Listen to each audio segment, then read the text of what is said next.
Selamat sore semuanya. Jadi hari ini sesuai janji aku, kita bakal live bareng Ibu Irena dulu. Bentar ya, kita tunggu Ibu Irenanya dulu connect ke sini. Jadi hari ini kita bakal bahas tentang manajemen tantrum. Halo, Iren. Hai Delia. Chat ya. Aha. Oke, jadi sambil menunggu yang join-join, kita mau kenalin dulu. Halo Mesa. Jadi hari ini kita bakal bahas tentang manajemen tantrum dan persaingan saudara kandung bersama Ibu Iren. Jadi Ibu Iren ini mungkin aku mau kenalin dulu. Ibu Iren ini psikolog anak yang praktek di Klinik Pela 9 di Jakarta ya. Di Jakarta. Jakarta.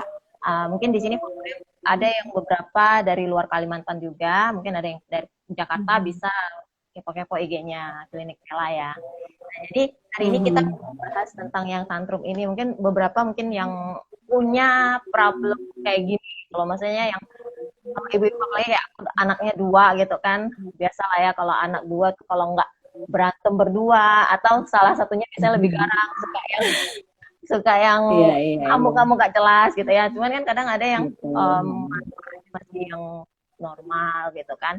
Nah jadi aku pengen nanya ke Bu Iren gitu kan, kalau misalnya anak yang marah-marah itu sebenarnya masuk kategori tantrum itu yang kayak gimana sih Bu Iren? Jadi misalnya kayak tantrum ya, atau ngambek doang, atau yang kayak gimana sih yang bisa masuk kategori tantrum?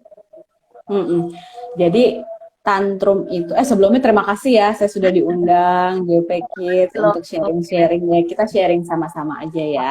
Oke, jadi kan pembahasan kita tentang tantrum. Tantrum itu sebenarnya apa sih? Tantrum itu ledakan emosi. Emosi dalam hal ini saya mau perjelas dulu karena sebagian besar orang mengkategorikan emosi itu sebagai sesuatu yang negatif. Orangnya emosian misalnya gitu.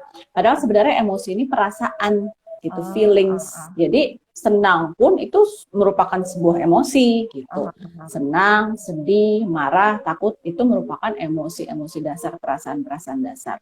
Nah, yang dibilang tantrum itu adalah ledakan emosi. Jadi emosi yang berlebihan, terus ya kayak gunung meledak gitu. Nah, perilaku ekspresi emosinya ini yang kadang ya memang berlebihan, nendang, jerit, lempar barang, atau kadang-kadang suka nahan napas gitu, biasanya bisa seperti itu. Jadi intinya tantrum itu adalah ledakan emosi gitu. Gitu. Jadi biasanya yang udah terlalu, istilahnya udah di luar batas normal gitu ya. Ya, biasanya gitu. Normalnya emosi anak lah gitu ya, emosi ya. Tapi sebenarnya pada anak-anak ya hal ini masih normal ya gitu, karena kan anak-anak perbendaharaan katanya kan terbatas gitu, sementara emosi perasaan itu sesuatu yang tidak terlihat kan, hanya bisa dirasakan. Aku merasa nggak enak nih, ini kok nggak bisa-bisa ya, sebenarnya dia ngerasa kesel gitu kan, tapi dia nggak bisa bilang aku tuh kesel gitu. Makanya mungkin dia lagi nyusun Lego dibanting, dihancurkan Legonya, seperti itu. Biasanya di usia berapa sih, Iren? Kalau misalnya anak kan mungkin, kalau bayi kan mungkin kita pasti belum kelihatan kalau bayi kan ya. Biasanya di usia berapa sih anak mulai yang kayak mulai tantrum gitu, yang mulai yang meledak-meledak gak jelas? Iya. Tantrum biasanya usia 2 meningkat sampai 4 tahun. Gitu. Jadi 2 tahun dia mulai bisa merasakan berbagai emosi, mulai mau mencoba mengekspresikan, cuma belum ada kata-kata verbal ya, perbendaharaan verbalnya itu masih terbatas. Jadi dia nggak tahu gimana cara mengungkapkan perasaannya itu. Nah, biasanya 2 tahun sampai 4 tahun. Biasanya 4 tahun kan anak-anak udah mulai lancar nih ngomongnya ya. Kita berbicara dengan perkembangan yang pada umumnya ya. Kalau anak ada keterlambatan perkembangan bicara itu tentu beda lagi ya. Tapi anak-anak yang perkembangan bicaranya sama seperti anak-anak lain, biasanya 4 tahun itu kosakatanya sudah banyak, dia udah mulai bisa cerita, aku sebel nih, soalnya ini nggak bisa sih, ini nggak buka-buka, nggak bisa buka, kue aku mana, siapa yang makan, dia bisa seperti itu. Jadi emosi itu cuma bisa dikeluarkan, cuma dikeluarkannya ya harus dengan cara yang tepat gitu. Kalau misal di atas 4 tahun dia masih yang kayak gitu gimana? Nah, kan kalau yang di atas 4 tahun, ya masih ya. Kalau sesekali ya nggak apa-apa gitu. Tapi kalau berulang terus seperti itu dan semakin buruk tantrumnya dalam arti kok semakin agresif, semakin ngelempar-lempar atau mukul orang atau ngancem-ngancem, nah itu sudah berbahaya ya, warning sign gitu. Bisa jadi karena memang pola asuh orang tua. Jadi setiap kali anak tantrum diturutin. Itu mau beli mainan, harus beli mainan, glosor-glosor di lantai. Ya udah deh, daripada ini biar nggak malu dibeliin misalnya gitu, dengan harapan ya itu supaya anaknya tenang. Biasanya kan gitu kan. Nah, ketika begitu anak belajar, oh mempan nih, ini senjatanya saya nih. Iya, kalau saya begini nangis aja. 1 menit nangis, coba 2 menit, 2 menit, 3 menit, mama udah nggak tahan nih, pasti ngebeliin. Nah, anak-anak akan belajar, jadi tantrumnya akan menetap. Nah, itu buruk juga. Nah, selain itu juga ada kondisi-kondisi tertentu yang memang membuat anak sangat mudah marah, sangat mudah terpancing marah gitu. Nah, kalau memang sudah berlebihan, orang tua sudah overwhelmed, ini kayaknya nggak bisa dihandle dengan tips-tips parenting pada umumnya. Kalau saya sih sarankan lebih baik konseling aja gitu, supaya dapat penanganan lebih lanjut. Salah satu pengaruhnya juga bisa karena pola asuh ya, Bu Iren ya. Jadi Betul, bisa karena pola asuh. Jadi karena misalnya terlalu keinginan anak kayak gitu ya. Ya, berarti, jadi kalau misalnya biar dia nggak terlalu yang istilahnya lebih terkendali, itu sebenarnya harusnya gimana sih? Ya, tantrum itu sebenarnya bukan suatu masalah besar. Ya, setiap anak, tadi kan saya udah bilang, setiap anak biasanya mengalami hal ini. Cuma kita sebagai orang tuanya aja, yang paling baik gimana secara handle-nya, sebenarnya kita diemin aja, cuekin aja gitu loh. Tapi dalam arti kita tetap hadir di situ, kamu mau marah ya udah marah aja gitu. Mama di sini ya, mama temenin. Nanti kamu kalau udah selesai, ya udah ke sini. Biasanya anak 5 menit sampai 10 menit ya biasanya frekuensi tantrumnya. Setelah mereka sudah mengeluarkan semua emosinya, ya udah dia udah tenang, ya udah balik ke kita kayak nggak ada apa-apa gitu loh. Oh ya, sebelumnya nih aku mungkin mau kasih tahu ke penonton gitu ya. Nanti habis kita bahas, kita bakal open Q&A. Jadi boleh nanti misalnya teman-teman di nonton pengen nanya langsung ke Iren, boleh dipersilakan. Boleh. Jadi nanti di ini mungkin kita sekitar 20-25 menit bakal jawab pertanyaan-pertanyaan dari penonton. Jadi kalau banyak mungkin nggak semuanya Bu Iren ya, karena dari IG-nya dibatasi 1 jam. Jadi paling kita sekitar 20-25 menitan lah gitu. Jadi kalau misalnya mau nanya-nanya boleh dikasih pertanyaan. Kalau nggak open, nanti saya tinggal baca aja dari yang duluan masuk, atau nanti kita pilih-pilih mana yang lebih relevan dengan tema kita ya Bu Iren ya. Oke, boleh. Oke. Jadi sebenarnya kalau anak-anak biar dia nggak keterusan tantrumnya, lebih baik sih kita diam sambil dijaga kali ya Bu Iren ya. Karena, ya tentu dong sambil diamankan gitu, karena ketika mereka nendang gitu kan, nah itu kita mesti lihat dulu sekitarnya aman nggak. Dan kalau saya tekankan memang tetap harus tetapkan boundaries, batasan. Jadi dia nggak boleh batasan dari saya biasanya 3 hal ya. Kamu tidak boleh menyakiti dirimu sendiri, tidak boleh menyakiti orang lain, dan tidak boleh merusak barang-barang yang ada di sekitarnya. Jadi kalau dia melempar, nah itu kan bagian dari merusak kan. Nah, biasanya itu kita tahan. Oke, kamu marah, kita harus label emosinya. Oke, kamu marah, tapi kita nggak lempar barang. Kalau bisa dialihkan, kalau kamu mau lempar, nih ada bola nih, kamu boleh lempar bola kan boleh dilempar gitu. Jadi dia bisa meluapkan kekesalan dia pada si bola itu, mau dia lempar, mau dia tendang boleh, tapi bola itu aja. Oke, jadi kita kasih media dia untuk salur emosinya lah ya. Gitu, bisa pukul bantal gitu, bisa pukul kasur, itu kan lebih aman kan ya. Gitu. Biar dia nggak mendam juga lah ya. Jadi kalau dia mendam betul. Nah, yang paling penting juga kita harus kasih label emosinya. Kita kan orang dewasa, tentu kita lebih berpengalaman dong dari dia kan. Ketika kita lihat ini lagi marah-marah, kayaknya mainannya dia mau pasang-pasang nggak bisa. Oh, kamu kesel ya, kita bilang kamu kesel gitu. Atau misalnya kamu marah ya karena mama nggak beliin mainannya misalnya gitu. Jadi kita bilang emosinya supaya dia bisa asosiasi, perasaan saya begini, ini namanya marah nih, mama bilang ini marah, saya marah gitu. Kita harapkan besok-besok dia nggak perlu tantrum, dia bilang aja aku sebel, ini nggak bisa-bisa, aku marah nih soalnya mama nggak kasih. Nah itu udah cukup sebenarnya, itu udah keluar perasaannya dia. gitu. Kalau misalnya ada yang sampai nangisnya tuh yang udah sampai nggak bersuara gitu, sampai yang sampai kadang ada yang biru muka ainanya tuh. Nah itu Ya, kalau misalnya kan minta sesuatu, nah ada yang nangisnya tuh sampai misalnya sampai berubah mukanya atau sampai nggak ada suara. ya, iya betul. Sekarang kita mungkin alihkan ke hal lain, dia udah nggak mau gitu, udah marahnya luar Udah biasa. nggak mau. Nah, lanjut gitu. iya, betul. Nah, sebaiknya memang tenangkan, kita peluk aja, kita peluk, kita gendong gitu. Cuma kalau dalam kasus tertentu, ketika dia sering banget nangis sampai menahan napas, terus mukanya biru, nah itu ada kondisi tertentu lagi, ada yang namanya breath holding spell. Nah, itu kondisi medis, memang anaknya harus diperiksakan ke dokter untuk melihat apakah ada kemungkinan-kemungkinan yang lain gitu loh. Nah, kalau memang dia sampai nahan napas, sampai udah biru mukanya, kita harus tiup mulutnya dengan supaya dia narik napas gitu. Karena kan dikhawatirkan kalau dia nahan napas terlalu lama kan asupan oksigen ke otak kan nggak ada gitu kan. Dan itu jadi kita bantu ini ya, tiup. Dan anaknya juga harus diperiksakan ke tumbuh kembang berarti ya.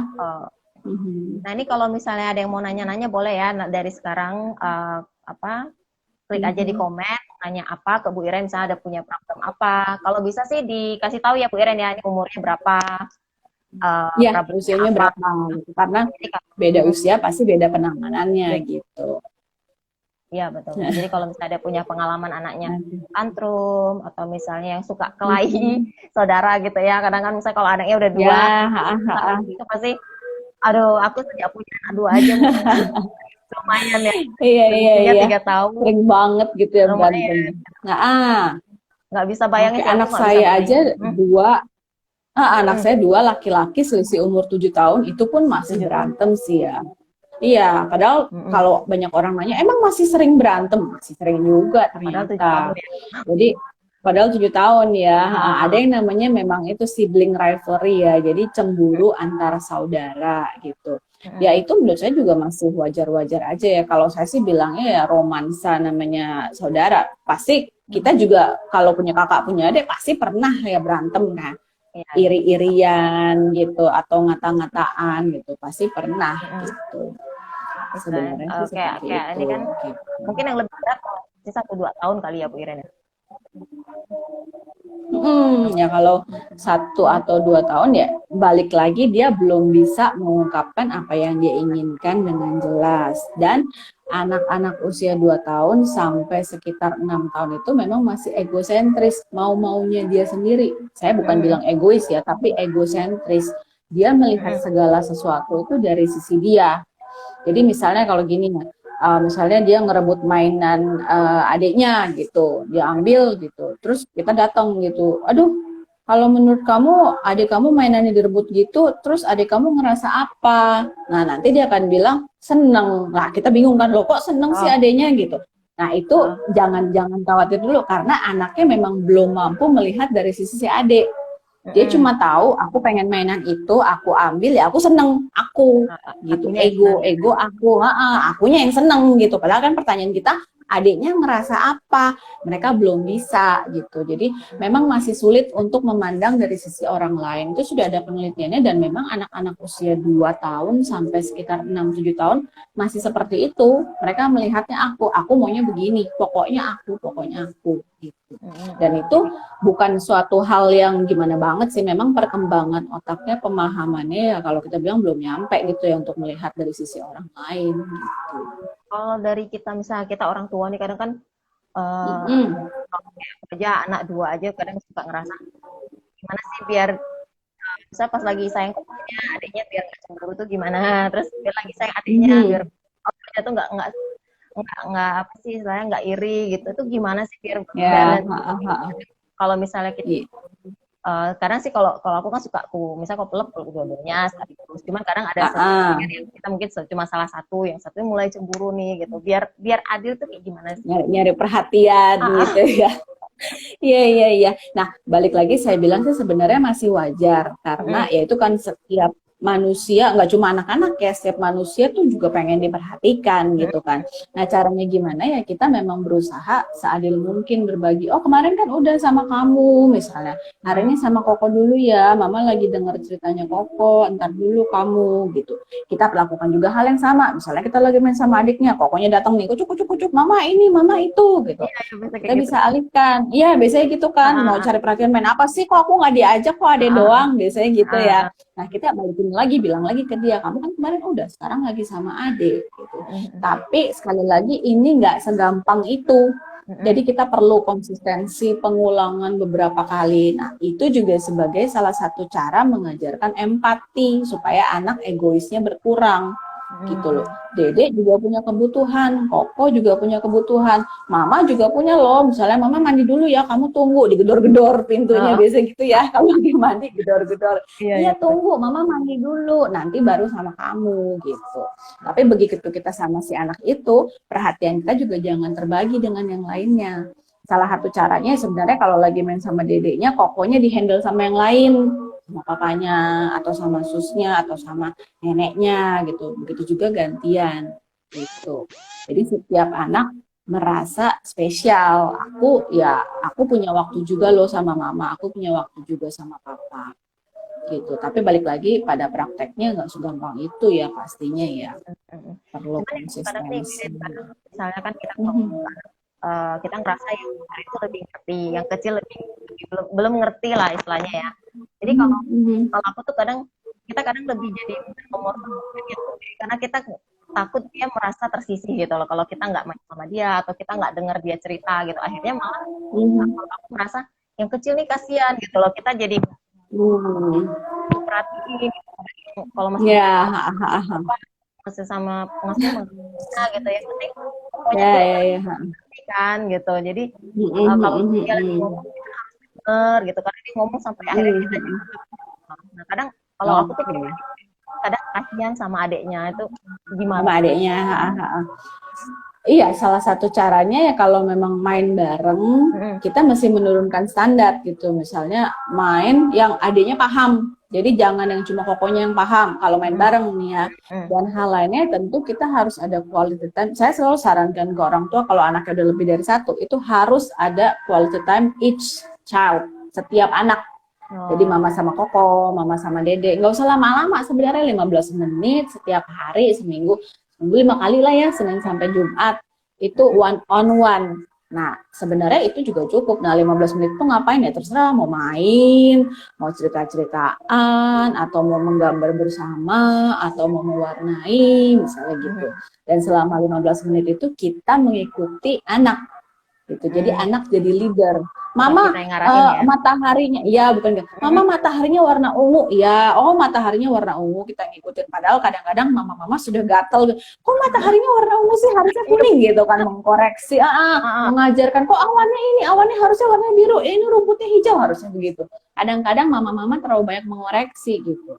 Bukannya nggak boleh, ya. Memang tugas kita salah satu tugas kita kan mengajarkan, mendidik. Tapi dalam 15 menit waktu quality bersama anak itu ya kita biarkan anak yang memimpin. Mama nanti jadi ininya ya, mama nanti aku giniin ya, aku tembak ya, oh mama kalah misalnya gitu. Mama nanti mobilnya jatuh ya atau apa, udah kita ikutin aja. Dalam arti kita Kita ikutin menerima aja. anak full, kita ikutin aja. Nah, sama Koko juga begitu. Koko kan mungkin level permainannya sudah lebih beda kan daripada adiknya kan. Saya ikutin Koko maunya gimana. Biasanya kalau lebih gede tuh lebih ngatur-ngatur deh, harus begini. Terus biasanya kalau kita jadi orang tuanya pasti kitanya jadi kalah terus deh gitu kan. Ayah, Mama ayah. yang kalah, aku yang menang biasanya gitu. Itu biasa sih untuk anak-anak gitu. Jadi Jadi lebih dibagi aja kita setiap ngikutin aja waktu. ya. Kita ngikutin dalam 15 menit itu ya, quality time itu ya. Berarti kalau Begitu misalnya sih. ini berarti berlaku misalnya orang tua yang bekerja kan nggak semua orang tua bisa full Ya, time sama anaknya gitu kan. betul. Ha, ha, ha. Jadi misalnya kalau yang kadang tuh kalau misalnya orang tua kalau saya sih mungkin termasuk yang beruntung bisa kerja di rumah jadi masih bisa sambil Iya, belajar ha, ha.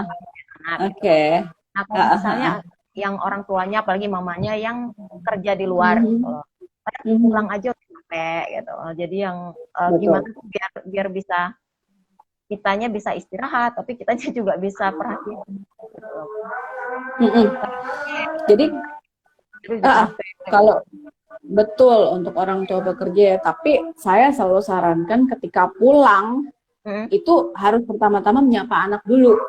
ah, 5 menit lah gitu ya, peluk dulu atau sayang-sayang dulu gitu atau gimana ya, mungkin sekarang dalam masa situasi seperti ini kita nggak mungkin langsung peluk gitu ya, tapi setidaknya kita ngobrol dulu sama anak gitu, oh, mama udah pulang, kamu tadi ngapain aja 5 menit. Nah setelah itu boleh loh kita bilang ke anak, mama mandi dulu ya, mama hmm, makan dulu, mama ganti, boleh gitu. Jadi yang memang harus diberikan, yang memang harus dibilang ke anak adalah I message.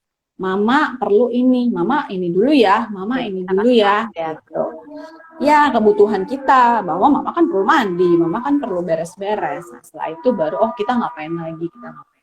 Kadang tuh ada yang mungkin, Tapi, hmm, tapi kalau untuk Delia, ibu-ibu seperti Delia yang bekerja dari rumah juga, menurut saya ada challenge tertentu juga loh ya. Karena kadang-kadang ya, namanya anak-anak, ya kan tuh udah mulai ah, senyum kan.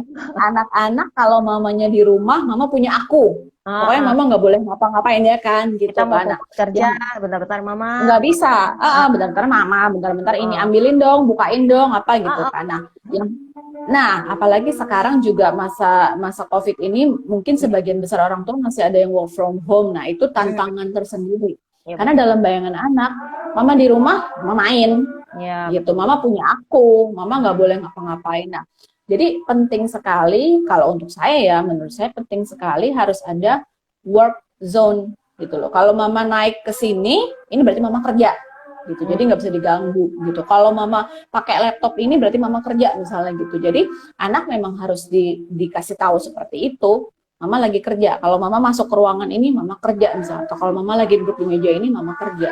Jadi ya bisa sediakan satu tempat khusus yang kalau mama ke situ, mama kerja oh, gitu. jadi kita misalnya kasih Nah batas, saya, istilahnya kasih batasan, istilahnya gimana sih, betul. kalau udah masuk duduk di sini gitu berarti Uh, jangan diganggu. ini kerja nih, ini kerja gitu. Saya sendiri juga ini saya lakukan praktek dari rumah. Ketika saya naik ke lantai 3 rumah saya, mama kerja ya, jadi nggak boleh diganggu gitu. Kadang anak saya ngintip-ngintip, saya kasih tanda enggak, ini lagi kerja gitu, kamu turun lagi. Anak Hmm, saya 5 tahun, ada yang kecil 5 tahun. Dan hmm. itu yang memang harus berulang-ulang, harus dilakukan begitu juga Oh, ya. lagi apa istilah kepo-keponya ya, ngapain Iya, sih, iya, ngapain mau lihat sih ngapain gitu. sih Nah, gitu. pakai Iya, nah, jadi nggak mudah juga gitu kan. Menurut saya akan lebih mudah ketika ya orang tuanya pergi. Kalau orang tuanya pergi kan anaknya udah ngeliat kan, oh ya mama kerja gitu. Menurut saya gitu. Nah, untuk quality time juga bisa misalnya ketika jam makan siang orang tuanya video call dengan anaknya oh betul gitu. betul betul ya. Jadi bukan cuma telepon tapi video call. Jadi anaknya lihat, oh mama lagi di kantor nih gitu. Ada ruangan kantornya. Oh mama lagi makan siang. Oh ini tempatnya seperti ini. Jadi timbul trust dari dia bahwa Beneran namanya pergi memang kerja. pergi kerja. Beneran Hmm. pergi kerja, bukannya pergi ke mall atau pergi kemana atau pergi main gitu. Itu yang bisa dilakukan juga gitu sih. Berarti ini kan dari pertanyaan aku sih udah beres ya, Bu Iren ya. Jadi Uh-huh. mungkin kita lanjut Iya, ke iya. pertanyaan dari followers kita di sini, penonton kita. Oke, oke. Pertanyaannya dari Mhm. Novi, gimana cara mengatasi anak yang sulit berbagi dengan saudara kandungnya, misalnya makanan, mainan. Mhm. Padahal terkadang orang tua Mhm. berikan masing-masing yang sama gitu loh, masih rebutan atau tetap Mhm. bertengkar. Oh berarti ini Mhm. udah disediakan nih sama mamanya gitu, mainannya Mhm. udah sama, tapi masih gitu loh, masih aja rebutan. Oke. Gimana tuh ya? Nah, anaknya usia berapa dulu ya? Ketika anak usia 2 tahun, konsep berbagi itu mereka memang belum paham.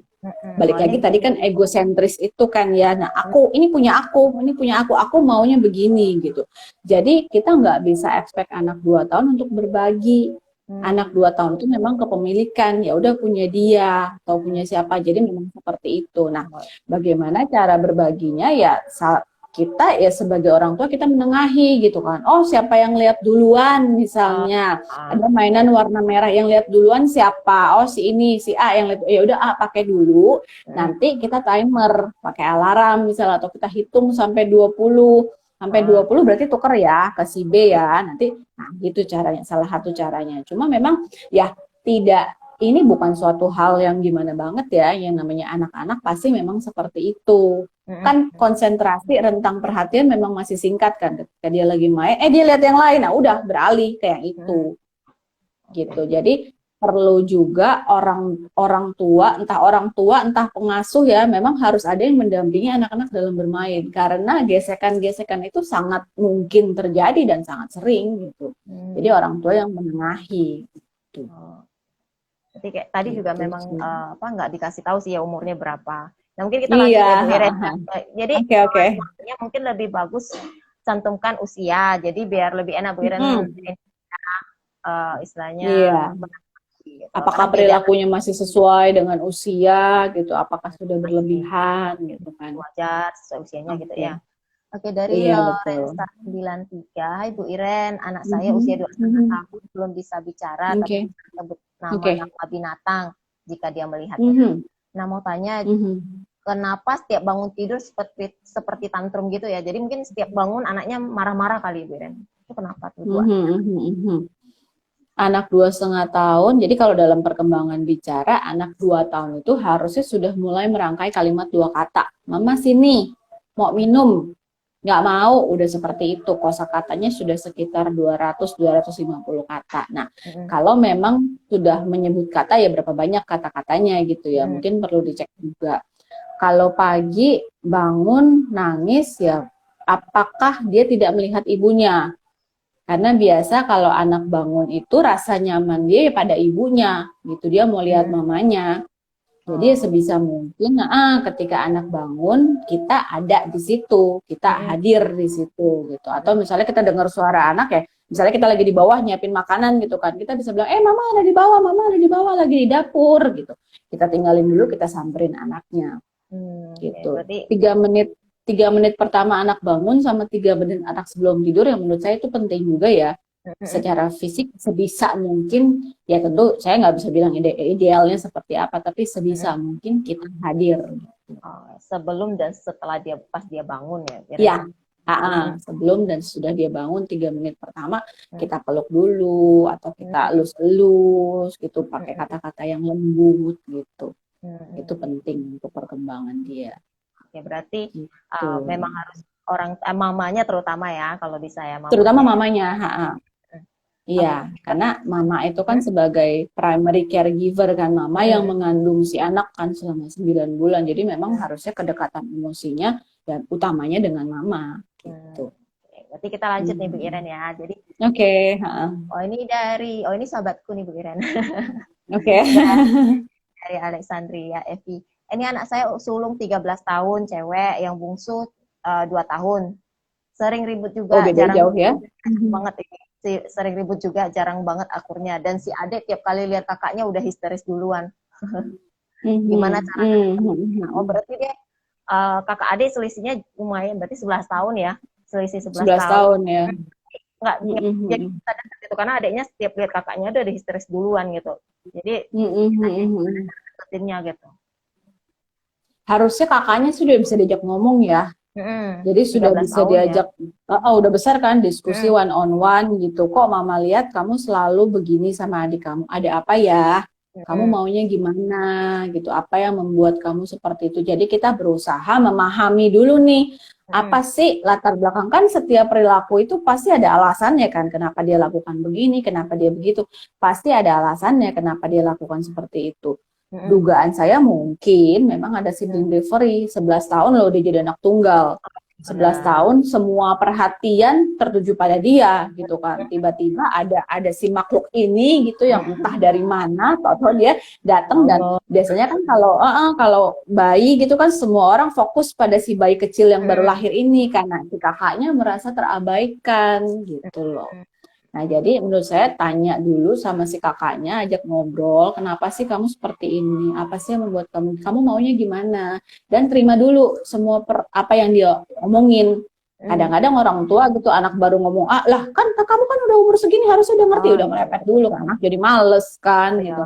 Jadi dengerin dulu aja. Jadi iya kita suka gitu, suka ngekat gitu kan, suka ngambil jalan. Iya, jadi anak-anak percuma diomongin, ntar malah diceramahin, ntar malah dinasehati gitu kan. Jadi kita terima, oh ternyata kamu maunya begini, oh ternyata kamu mau begini, kamu mau baru pelan-pelan dimasukin gitu. Nah untuk adanya yang histeris ya, kalau menurut saya ketika berulang terus ya perilaku negatif yang didapat dari kakaknya, ya wajarlah dia mengasosiasi kakaknya dengan sesuatu yang tidak menyenangkan gitu. Begitu dilihat ya dia ngamuk duluan misalnya. Dan lagi juga kebiasaan orang tua pada umumnya ini selalu mengalahkan yang besar, memenangkan yang kecil. Biasanya gitu. Oh, Kamu kan udah gede, ya kan? Kamu udah gede, kamu harusnya lebih ngerti dong. Dede kan belum tahu, harusnya Dede. Nah, suka begitu. Nah, ini juga yang membuat si kakak biasanya tuh merasa nggak adil gitu. Kok aku terus yang salah? Aku terus yang disuruh ngasuh Dede, ngeliatin Dede, jagain. Nah, ini nggak fair juga ya menurut saya ya. Memang kita harus lihat case by case.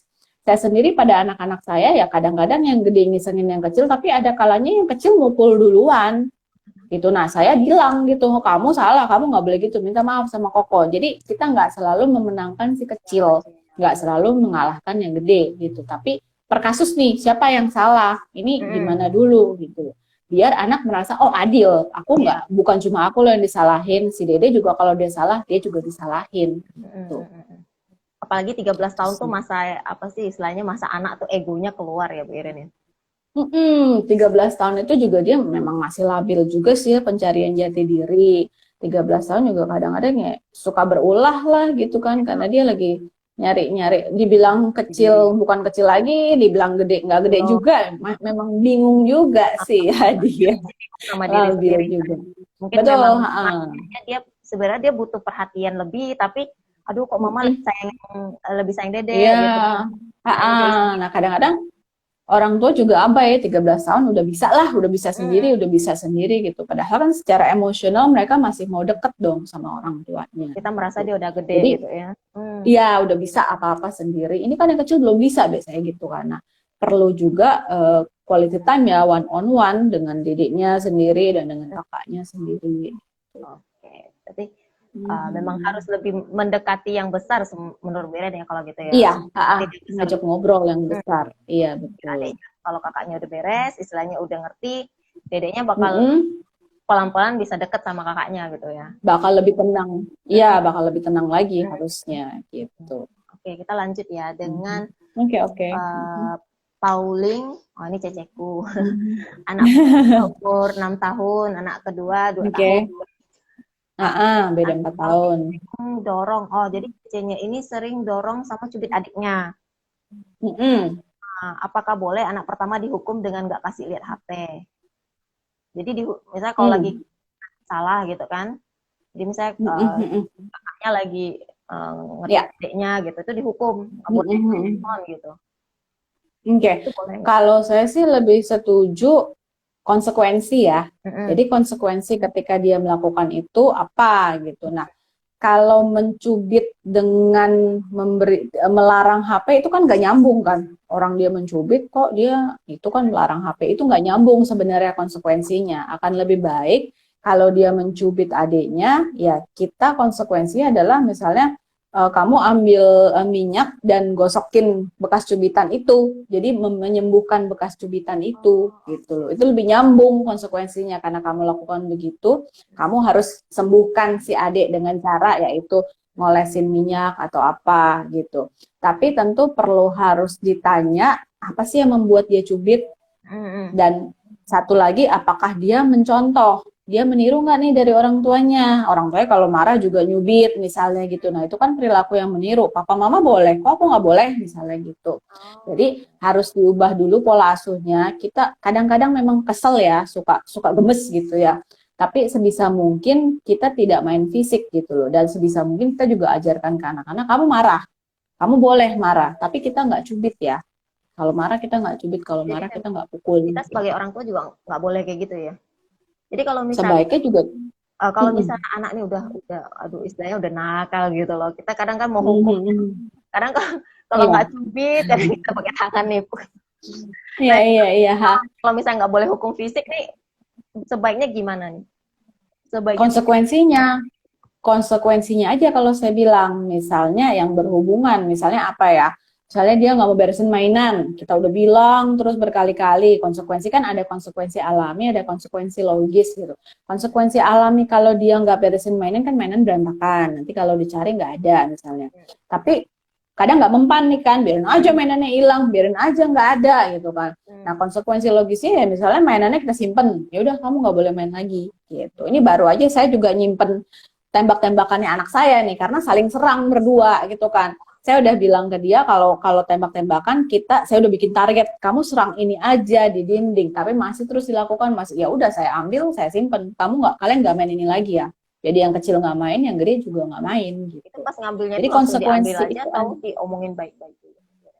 saya udah berapa kali ngomongin gitu, tapi kan? masih terus diulang, masih terus diulangi, ya udah saya ambil langsung saya simpen gitu. Jadi ya memang kalau misalnya dia nangis-nangis gitu biarin aja gitu. Biarin aja gitu, biarin aja. Nangis kan bagian dari dia untuk mencobain kita kan, mempan nggak sih nangis.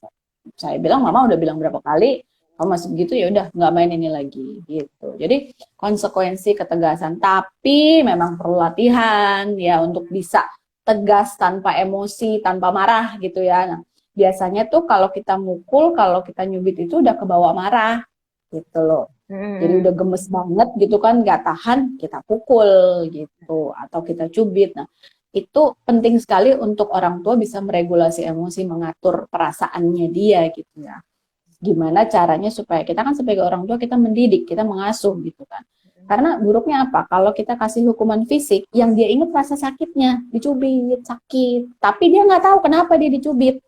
Lupa gitu loh. Ada bagian yang dia tiba-tiba lupa aja. Nah, padahal kita maksudnya kan nyubit biar dia tahu kan, biar dia tahu nggak boleh begini lagi gitu. Tapi dia cuma inget sakit, ini sakit, nggak enak.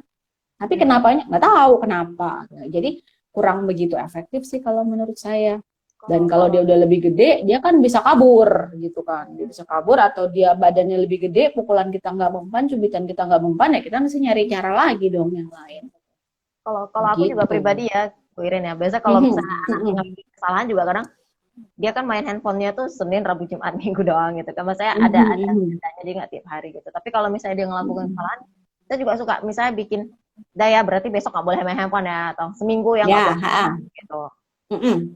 Nah itu konsekuensi logis, konsekuensi logis itu yang betul harus dilakukan. Tapi bener dijalanin ya, jangan cuma ngomong doang gitu. Kalau bener dijalanin ya anak jadi belajar, oh kalau aku begini konsekuensinya, kalau aku lakukan A konsekuensinya B gitu loh, kan seperti itu. Berarti kayak tadi kasusnya misalnya cecenya cubit adiknya gitu kan, berarti suruh dia obat dulu. Tapi kalau misalnya dikasih konsekuensi lain, misalnya oh kamu nggak boleh main handphone ya 2 hari atau seminggu gitu, boleh ya Bu Irene kayak gitu ya? Menurut saya sih lebih baik dia konsekuensinya lebih baik dia bantuin adiknya. Jadi selama 2 hari kamu mesti misalnya ngambilin makan buat adiknya gitu loh. Jadi memperbaiki hubungannya lagi biar nyambung gitu. Kalau enggak dengan mencubit si adik dan nggak boleh main handphone itu nggak nyambung konsekuensinya gitu loh. Dia harus yang melakukan sesuatu yang berhubungan dengan adiknya gitu loh. Misalnya gitu, kamu bawain tiap hari, misalnya 2 hari kamu harus ngambilin makannya adik. Atau misalnya 2 hari kamu harus kasih snack kamu bagi ke adik, misalnya gitu loh. Konsekuensinya seperti itu baru nyambung gitu. Tapi tentu harus dibicarakan juga ya, apa sih yang membuat si kakak sampai nyubit? Pasti kan dia kesel banget gitu kan. Apanya yang kesel banget gitu? Apa adiknya dibilangin nggak ngerti-ngerti atau gimana? Itu memang mesti ditanya dulu ke si kakaknya. Kadang kalau anakku ya Bu Iren ya, kadang ditanya kenapa gituin dedekmu? Nggak tahu. Karena apa kamu gituin, atau misalnya suka tarik kaki adiknya atau apa sih di apain ya, misalnya adiknya lagi ngapain itu dia cuma dipukul kakinya gitu. Kamu ngapain sih? Nggak tahu kata dia. Kita bingung. Kadang-kadang juga suka iseng aja gitu ya. Kalau misalnya kita tanya dia nggak tahu, kita boleh bilang kamu kesel ya karena ini, atau kamu iseng ya, misalnya mukul pantat adiknya lagi diem-diem dipukul pantatnya, sebenarnya kan iseng kan, nyari perhatian kan gitu ya. bisa bilang aja, kamu kalau mau ngajak adik main dicolek aja ya, misalnya gitu, atau panggil aja atau apa. Jadi kita kasih pilihan, jangan cuma nyalah-nyalahin, nggak boleh begini, terus aku harus gimana dong. Jadi kita kasih pilihan juga, kamu begini aja Dia mungkin gitu. meskipun Dan nggak yang tahu paling gitu utama ya. juga, ya, dan yang paling utama juga ketika mereka akur-akur itu kita harus notice ya, kita harus kasih perhatian justru, ih hebat loh mainnya bisa sama-sama misalnya gitu, kita puji, kita kasih pengakuan, nah gitu dong mainnya akur-akur, nah gitu dong ngobrolnya senyum-senyum, ketawa-ketawa happy gitu loh. Kadang-kadang orang tua terlalu fokus pada perilaku negatif sehingga jadi kalau dia baik-baik aja, ya menurut orang tua itu memang sudah seharusnya seperti itu. Padahal kalau dari sisi anak, untuk baik-baik aja itu butuh effort lebih, butuh usaha untuk nggak ngisengin adiknya, untuk nggak ngerebut mainan adiknya, itu butuh usaha. Jadi kita harus fokus pada hal yang baik gitu loh. Dia tahu kalau oh ini yang diharapkan mama, ini yang diharapkan papa, dan kalau kita dipuji kan kita seneng kan, biasanya kita akan mengulangi lagi perilaku itu, kita akan mengulang lagi berbuat baik sama adiknya, main baik-baik gitu. Nah, ini kita lanjut ya Bu Iren ya, masih ada waktu juga.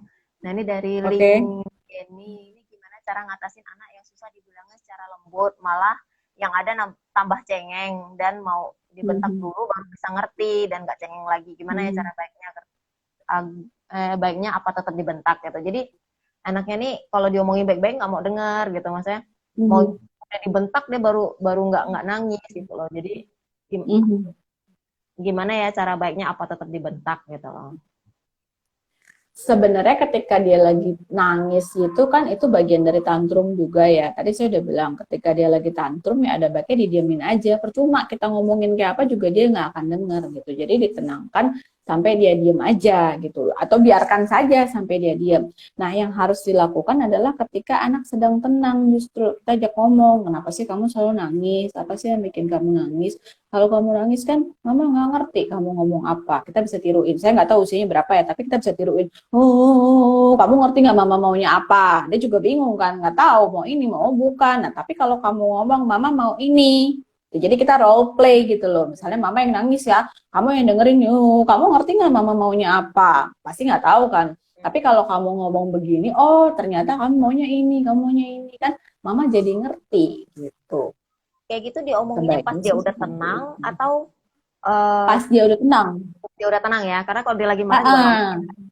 Nggak mungkin bisa mental semua. Jadi kalau dia lagi nangis, ya udah kita peluk aja, kita tenangkan. Nah, ini juga butuh effort juga untuk orang tua tahan denger tangisan anak. Itu tuh nggak enak juga ya pastinya ya.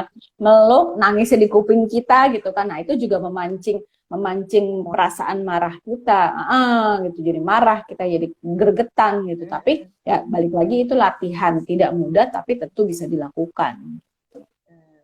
Jadi memang diomongin baik-baiknya pas dia lagi Ketika dia calm lagi down tenang. gitu ya. Udah. Betul. Karena kalau dia lagi itu juga kita Betul. nggak bakal depan ya. Percuma gitu. Nah ini kita lanjut nih Bu Iren ya. Dari Mung Wang, anak saya yang besar usia 2 tahun 1 bulan. Adiknya 6 bulan. Nah anak saya yang ke-1 ini sayang banget sama adiknya penglihatan saya. Cuma ketika yang ke-1 marah, suka pukul ke adiknya atau orang yang ada di dekatnya, itu gimana ya? Oh, jadi dia suka mukul jadinya ya, tanpa sengaja pun mukul adiknya gitu ya. Jadi kalau dia marah tuh dia ini, kalau dia marah, kakaknya nih kalau marah suka mukul ke adiknya. Pukul apa aja gitu ya. Atau orang yang ada di dekatnya dia, iya. Sekali lagi, tadi pukul itu kan menyalahi aturan, menyakiti orang lain. Jadi kalau dia mau pukul, kita harus tahan tangannya gitu loh. Kamu marah, kita bilang perasaannya dia, kamu marah, tapi kita nggak pukul ya. Sini mama peluk aja misalnya. Mau nggak dipeluk atau mama temenin ya, tawarin alternatif yang lain. Gitu. Tapi tetap kalau mukul kita tahan tangannya. Nah, kalau 2 tahun 4 bulan ya salah satu cara menghindari tantrum juga kita list down ya. Kira-kira apa sih yang bisa bikin dia tantrum? Kalau bisa hindarkan, kita hindarkan. Misalnya kalau ke mall lewatin mainan pasti dia mau belanja gitu, pasti dia mau beli. Ya udah kita jalannya muter misalnya jangan lewat situ gitu. Tapi kalau pas kejadian ya kita diemin aja sambil kita jaga supaya dia tidak menyakiti diri sendiri, tidak menyakiti orang lain juga. Kita label emosinya apa, perasaan dia apa, dan cara yang harus dilakukan gimana. Yang kayak tadi Bu Iren ya, kalau misalnya kalau Ibu Iren bilang kalau misalnya dia lagi marah mau mukul orang lain, tahan terus kasih media gitu ya, kasih media Iya, bantal gitu. kan, suruh dia pukul bantal aja atau Ya, pukul bantal boleh atau mama peluk ya gitu. Kalau saya sih biasa tawarkan ke anak saya mau dipeluk nggak misalnya gitu. Baru beberapa hari yang lalu dia juga tantrum nih nangis gitu karena dia minta saya nonton filmnya dia. Saya lagi sibuk bales WhatsApp gitu kan kerjaan nggak bisa mama lagi kerja nangis dia kan. Oh ya udah deh, saya juga sadar nih ini penting buat anak saya bahwa film itu penting dia mau sharing ke saya. Udah saya taruh handphonenya. Mau dipeluk nggak? Nggak usah. Mama nonton aja. Terus kamu ngapain? Aku nangis, mama nonton aja gitu. Jadi dia nangis gitu. Oh ya udah kamu nangis ya, udah mama nonton ya. Gak berapa lama udah diem dia sudah tenang dia gitu. Jadi kita menawarkan. Biasanya gitu sih ya. dia maunya dipeluk. Biasanya dia mau dipeluk gitu. Tapi kali itu nggak mau. Aku mau nangis aja, tetap nangis. Mama nonton ya. Udah dia sudah nangis, sudah mengeluarkan perasaan gak enaknya. Ya udah dia selesai tantrumnya gitu. Masih banyak nanya, tapi mungkin ini kita minta maaf dulu ya Bu Iren ya, nggak bisa semua dijawab karena mungkin durasinya juga terbatas. Mungkin next kalau gitu, Bu Iren okay. bersedia kita undang lagi. Boleh. Kita lanjut 1-2 pertanyaan lagi deh ya sambil ada sedikit. Nah ini anak saya 2 tahun 6 bulan, dotnya lama. 2 tahun 6 bulan. 2 tahun 8 bulan. Oh 8 bulan. Oh, dot lama dia minum susu ya, dot lamanya tuh hilang semenjak itu minum susunya tuh nggak normal macam dulu. Gimana cara biar minum susu normal? Oh, berarti ini maksudnya dia tergantung sama dot botol susunya kali ya. Dia sejak dot susunya hilang itu dia kayak minum susunya udah nggak seperti biasa gitu loh.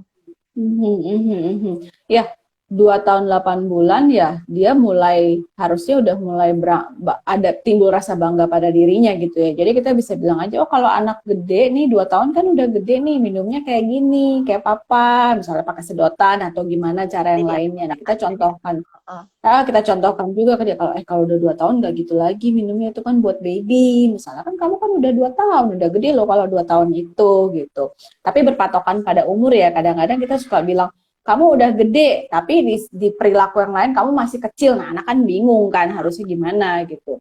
Nah, kita bisa bilang kalau 2 tahun itu udah gede, 2 tahun itu minum susunya nggak pakai dot lagi, tapi pakai sedotan atau minum pakai gelas gitu. Jadi dialihkan lah ya. Jadi misalnya biar dia nggak nyari-nyari dot lamanya lagi ya. Dan dicontohkan minum sama-sama gitu kalau pakai sedotan kayak gini misalnya.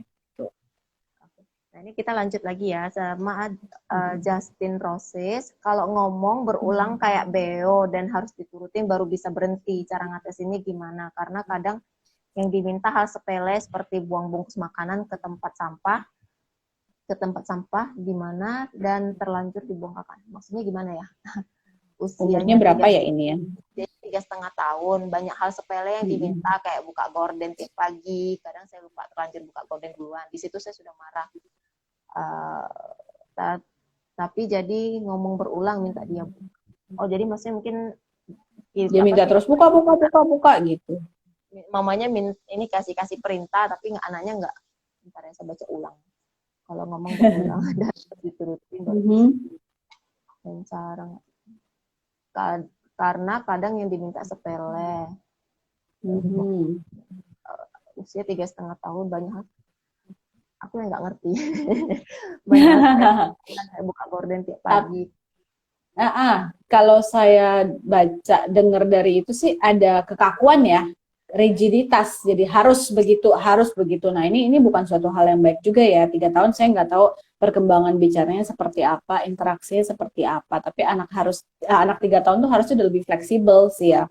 Nggak harus begitu terus tiap hari. Tapi kalau ini buka hordeng harus dia yang buka. Kalau dia nggak buka sampai ada marah gitu, hati-hati ini kayaknya ada keterpakuan, ada rigiditas gitu. Coba sebaiknya diperiksakan aja ke dokter klinik tumbuh kembang gitu, dokter anak gitu, dokter tumbuh kembang anak gitu. Apakah ada suatu hal yang lain dari anak ini? Maksudnya dia karena harusnya anak-anak karena ada kekakuan nih kayaknya harus dia yang buka, orang lain nggak boleh buka. Misalnya harus dia yang buang sampah, orang lain nggak boleh buang sampah. Kalau orang lain buang sampah dia marah gitu.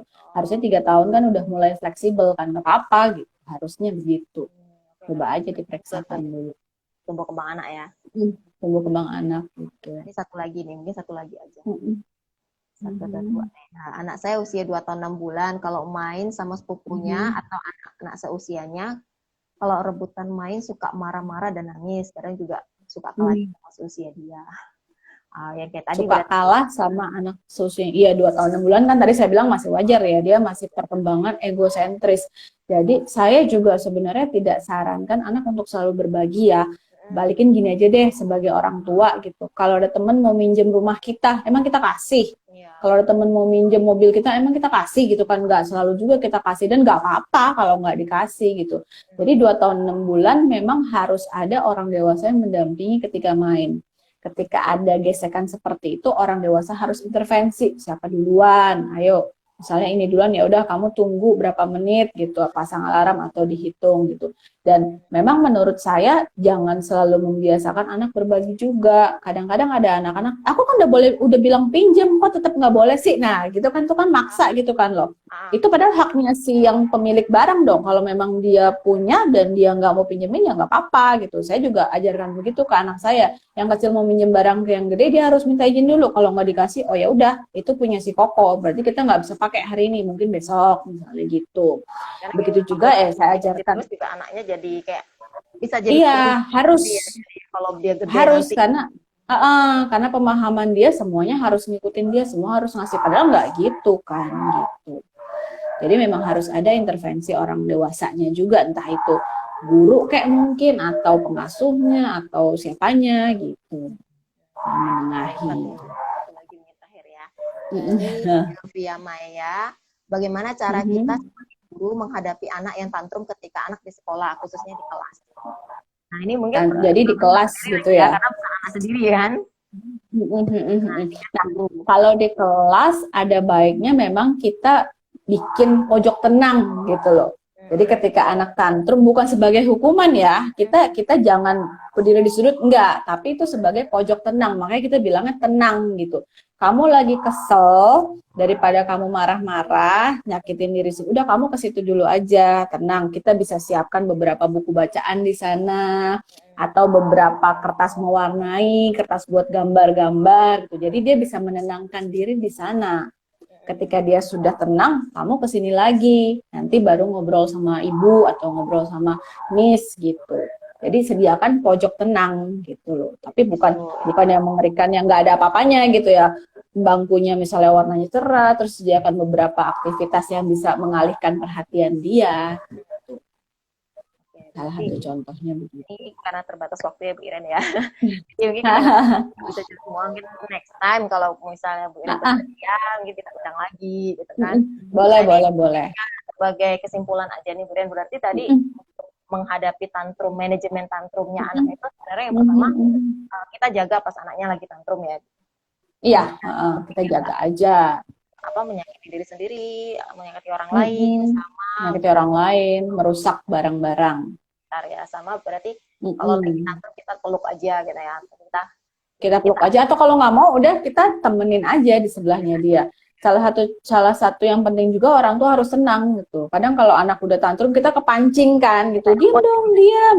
Takut muntah, takut apa gitu kan. Nah, kita kepancing gitu. Kalau dia melihat kita tenang ya dia akan lebih tenang gitu. Karena itu kayak cermin gitu kan. Oh, mamaku tenang, ya udah aku bisa lebih menenangkan diri gitu.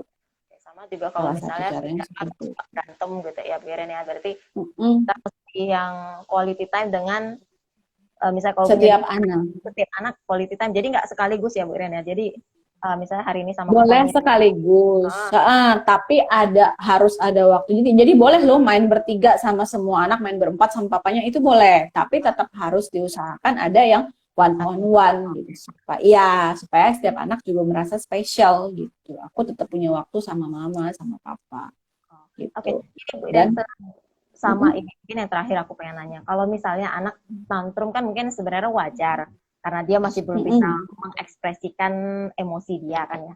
Tapi kalau betul. Tantrum yang kayak gimana sih yang harus kita udah, ini kayaknya udah kelewat batas nih, kayak harus kita harus konsul ke psikolog anak misalnya. Iya.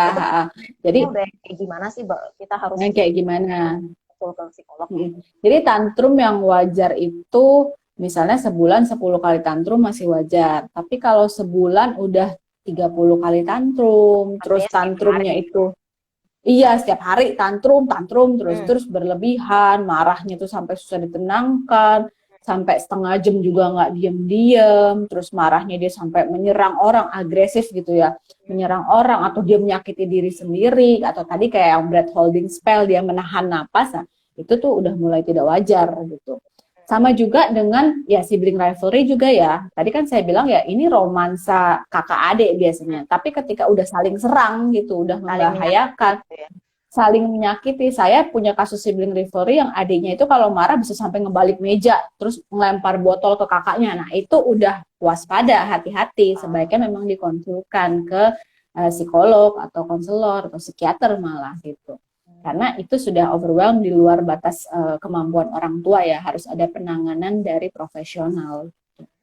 Jadi kalau misalnya nih untuk sekarang kan mungkin kayak lagi pandemi gini kan kayak kadang untuk klinik-klinik mungkin masih belum buka kali ya Bu Iren ya. Ya sekarang bisa paling online ya jadinya sekarang. Iya, kalau saya sih lakukan konseling dengan online gitu. Jadi Sementara saya ya lakukan karena dengan ini ya. pendekatan bermain. Saya punya beberapa permainan. Nanti mungkin anak-anak juga bisa sediakan beberapa permainan. Jadi nanti mereka bermain, saya akan menganalisa permainannya dia gitu. Apa sih yang dimainkan? Kenapa dimainkannya seperti ini? Sekali lagi perasaan itu kan sangat-sangat sulit diungkapkan dengan kata-kata. Nah, yang saya lakukan adalah dengan permainan. Bermain itu bahasanya anak-anak gitu. Berarti kalau misalnya udah kelewatan, berarti lebih baik dikonsultasikan ke psikolog anaknya. Iya, supaya nggak berlanjut gitu Karena ya. kalau dia sampai gede masih kayak gitu terus Kan kan udah sampai akan gede lebih sulit lagi, lebih panjang lagi konselingnya gitu. Sebaiknya memang segera diselesaikan aja usia berapa gitu. sih Beren? Ini masih ada waktu dikit. Ya. Maksudnya di Maksudnya usia usia berapa? berapa sih maksudnya istilahnya maksimal lah istilahnya yang masih lebih gampang di handle gitu loh untuk psikolog. Kalau saya kan memang ekspertisnya di emotional problem ya. Biasanya anak-anak 3 tahun, 4 tahun yang harusnya tadi saya bilang perkembangan yang lainnya sudah oke, sudah perkembangan fisiknya sudah oke, perkembangan bicara sudah oke, tapi dia ada gangguan perilaku. Nah biasanya itu masalah emosional gitu. Jadi mulai 3 tahun, 4 tahun bisa gitu dikonsulkan. Gitu sih. Kalau misalnya udah berlebihan disarankan konseling ya Bu Iren ya. Iya, lebih baik konseling aja gitu. Jadi, Betul, betul. ini pas nih jam 4 nih Bu Iren. Oh, pas ya. Iya, iya. Biasanya pasti lebih dari durasinya. Oh iya. Jadi bentar nih, bentar 2 menitan lagi bakal kena Iya, iya, oke. Terima kasih nih Bu Iren ya udah luangin waktu. Ya, terima kasih juga sudah mengajak saya sharing-sharing. Sukses juga buat JP Kids-nya ya. Semoga laris manis. Thank you Bu Iya. Iren. Oke, Ya, makasih mari. ya. Dadah. Yuk.